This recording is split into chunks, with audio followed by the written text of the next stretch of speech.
जय माता दी।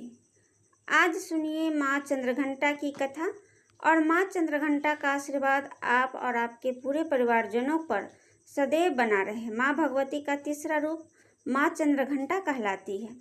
इनके मस्तक पर घंटे का आकार का चंद्रमा होने के कारण ही माँ का नाम चंद्रघंटा पड़ गया। देवी भागवत पुराण के अनुसार भगवती तथा महिषासुर की कथा इस प्रकार है। त्रिलोकी को त्रस्त करने वाले महिषासुर नामक दैत्य का जन्म असुर राज रंभ और एक महिष अर्थात भैंस त्राहायन के समागम से हुआ था। रंभ धनु का पुत्र था। धनु के पुत्र दानव कहलाए। कथा में दिए गए वर्णन के अनुसार रंभ को जेल में रहने वाली महिषी से प्रेम हो गया और उनके संयोग से उत्पन्न होने के कारण महिषासुर अपनी इच्छा और आवश्यकता के अनुसार कभी मनुष्य तो कभी भैंस का रूप धारण करने में समर्थ था। वह अनेक रूप धारण कर लेता था। माना जाता है कि दैत्य काम रूप होते हैं और अपनी कामना के अनुरूप उनके द्वारा छंद रूप धारण करने की अनेक कथाएं भी हमारे ग्रंथों में मिलती है। जब महिषासुर राजा बना तो उसने घोर तपस्या की और ब्रह्मा जी को प्रसन्न कर उनसे अमर होने का वरदान मांगा, जिसे देना संभव न बताते हुए ब्रह्मा जी ने उससे कहा कि वह कोई अन्य वर मांगे। उसके अमरता होने की लालसा बलवती थी। वह किसी भी हाल में अमर होना चाहता था। तब उसने श्री ब्रह्मा जी से वर मांगा कि हे ब्रह्मा जी, देव दानव या मनुष्य, इस तीनों में से किसी भी पुरुष द्वारा मेरी मृत्यु न हो सके। और स्त्री तो वैसे भी कोमलांगी होती है, वह तो मुझे वैसे भी कभी नहीं मार सकती है। यह सोचकर उसने ब्रह्मा जी से यही वर मांग लिया। ब्रह्मा जी ने तथास्तु कहकर उनकी इच्छा पूर्ण कर दी।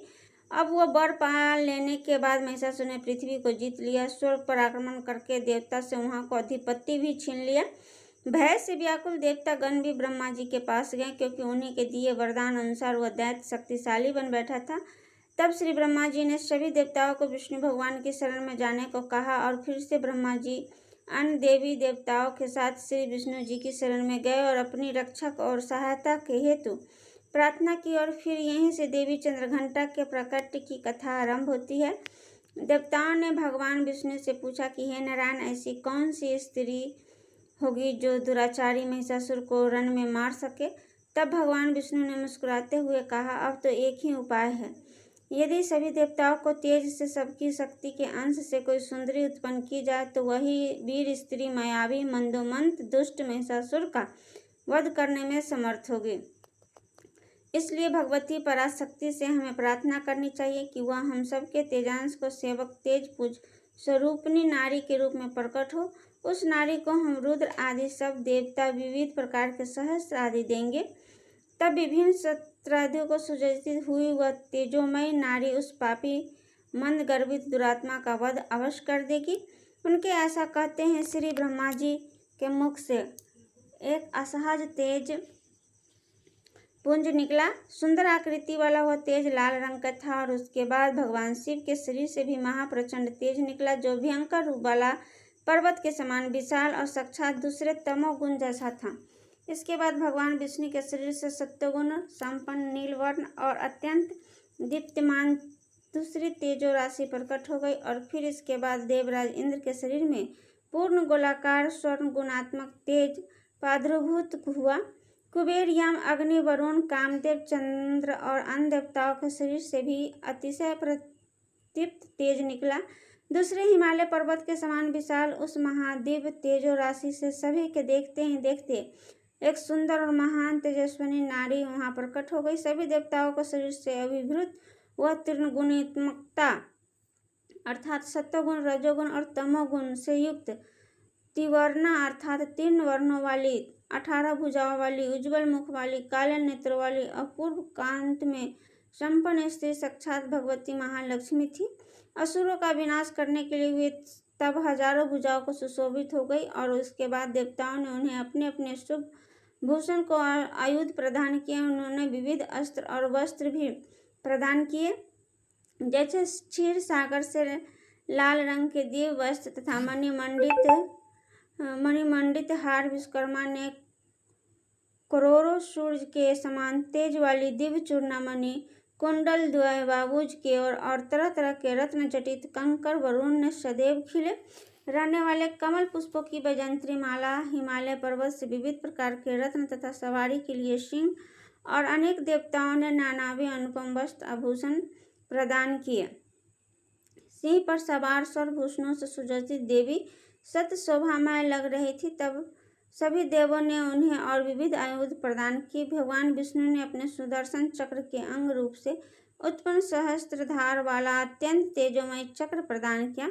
ब्रह्मा जी ने गंगाजल से परिपूर्ण एक कमंडलू, भगवान शंकर ने अपने त्रिशूल का अंगभूत एक त्रिशूल, वरुण ने अत्यंत उज्ज्वल मंगलमय और घनघोर शब्द करने वाला शंख तथा पाश अग्नि ने मन के समान गति करने वाला एक शक्ति, यमराज ने अपने कालदंड से उत्पन्न हुआ एक दंड, त्वष्टा ने कमोद की गदा आदि प्रदान किए। यह सब दैत्यों को नष्ट करने में समर्थ थे।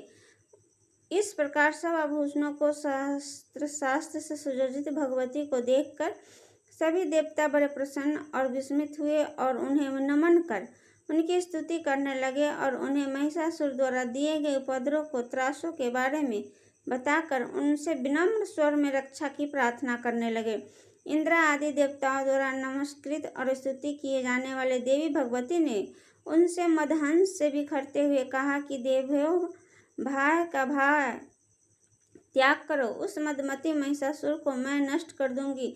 संपूर्ण विश्व को मोह में पड़ा हुआ देखकर देवी ने ठास किया। यह कहती हुई उठकर पुनः हंस पड़ी।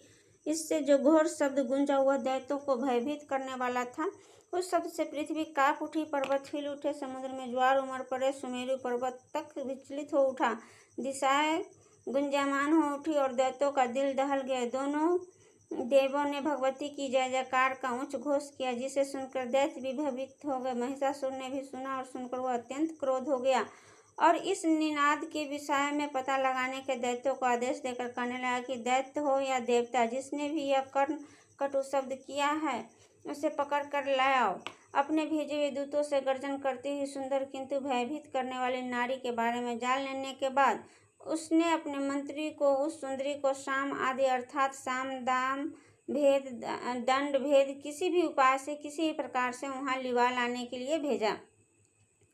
मंत्री के देवी के सम्मुख जाने और महिषासुर का आदेश देने पर देवी ने उनसे कहा, हे मंत्री श्रेष्ठ, मैं देवताओं की जननी महालक्ष्मी के नाम से विख्यात हूँ। सब दैत्यों को नष्ट करना ही मेरा परम कर्तव्य है, क्योंकि महिषासुर के अत्याचारों से पीड़ित और यज्ञ भाग में वंचित देवताओं ने उसे मारने की मुझे प्रार्थना की है।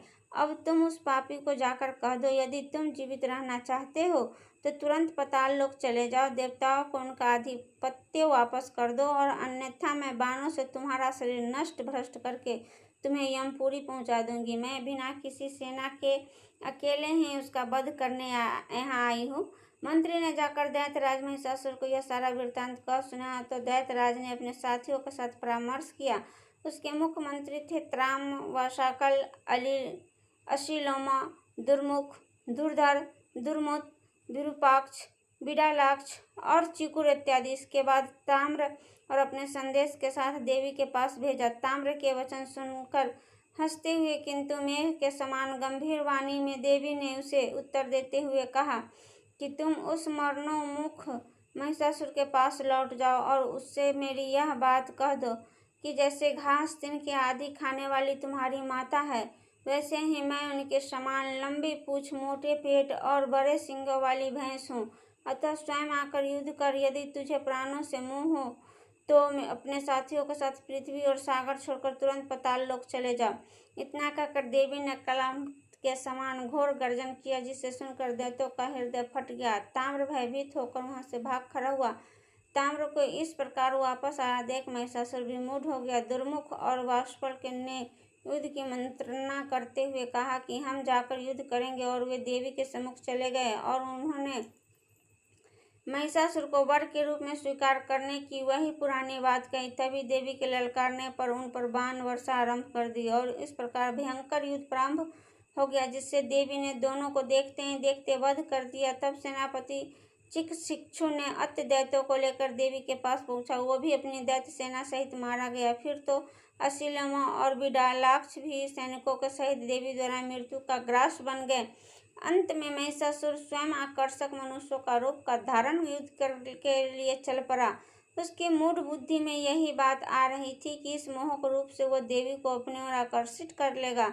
उसने भगवती को सम्मुख पहुंचकर उस भरी बातों में देवी को अपने साथ जुड़ने की प्रीति संयोग की बातें कही जो उसकी कामुकता का प्रदर्शन करती थी। ऐसा करने पर देवी खिलखिलाकर हंस पड़ी और बोली, हे दैत्य, मैं परम पुरुष की इच्छा शक्ति हूँ और मैं ही जगत को रचती हूँ। उस पर पुरुष के सिवाय अन्य किसी पुरुष की मैं कामना नहीं करती। वे सदा ही मेरे निकट रहते हैं, तभी मैं सदा चैतन्य रहती हूँ। तो मंद बुद्धि है, इसलिए स्त्री संयोग के लिए इतना व्याकुल है, जो महादुख को देने वाला है। अर्थात मेरा ना कभी जन्म हुआ है और ना ही कोई मेरा रूप है। देवताओं की रक्षा के लिए मुझे विग्रहवान होना पड़ता है। अब तू मुझसे युद्ध कर या पाताल लोक में जाकर रह, अन्यथा मैं तेरा वध कर दूंगी। देवी को ऐसा कहने पर वह युद्ध के लिए तैयार हो गया, किंतु तभी दुर्धर और त्रिनेत्र नामक दैत्य बीच में आकर युद्ध करने लगे और वे मृत्यु को प्राप्त हो गए। त्रिनेत्र को इस प्रकार काल के ग्रास में समा देख क्रोध में भरे अंधक ने सिंह को मस्तक पर लोहे की गदा चलाई। तब देवी के वाहन ने अपने नखों से उसे फाड़ कर रख दिया और उसे तिनके की तरह चबा डाला। सिंह ने महिषासुर को भी अपने नखों से घायल कर दिया, जिससे सिंह पर गदा चलाई। अब महिषासुर ने मनुष्य का रूप छोड़कर नए अनेक अनेक रूप धारण करने शुरू कर दिए। सिंह का भी, फिर हाथी का, सर्प का और अंत में महिष अर्थात भैंसों का रूप उसने धारण किया और वह देवी पर सिंहों से प्रहार करने लगा। तभी क्रोध से लाल नेत्र कर भगवती चंडिका ने अपने त्रिशूल से उस पर आक्रमण कर दिया। वह मूर्छित होकर फिर से उठ बैठा, फिर देवी पर भयानक चित्कार करते हुए पदाघात करने लगा। इससे देवगण भयभीत हो उठे, किंतु देवी ने सहस्त्रधार वाला चक्र हाथ में लेकर उस पर छोड़ दिया और महिषासुर का मस्तक उस दारुण चक्र से कटकर उसे युद्ध भूमि में गिर गया। फिर उसका कब अर्थात धड़ भी घूमता हुआ धरती पर जा गिरा। इस प्रकार दैत्यराज महिषासुर का अंत हुआ और भगवती महिषासुर मर्दानी कहलाई। प्रेम से बोलिए महिषासुर मर्दानी की जय।